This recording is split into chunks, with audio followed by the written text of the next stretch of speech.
একজন কৃষক প্রতিদিন মাঠে ছাগল চড়াত। সেই ছাগলগুলোর উপর অনেক দিন ধরেই নজর ছিল এক চালাক শিয়ালের। এই ছাগলগুলোর মধ্যে একটা না একটা আজ খেতেই হবে।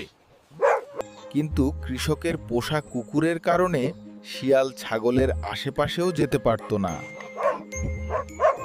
একদিন শিয়াল একটা ছাগলের চামড়া পেয়ে যায়। শিয়াল চালাকি করে সেই চামড়া গায়ে দিয়ে ছাগলের মতো সেজে নিল। তারপর ধীরে ধীরে কৃষকের ছাগলগুলোর সাথে মিশে গেল।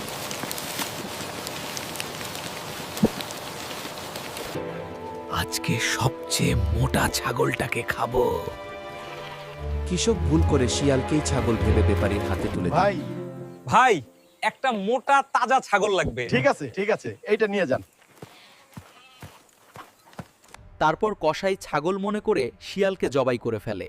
যে অন্যকে ঠকাতে যায় শেষ পর্যন্ত সে নিজেই ঠকে যায়।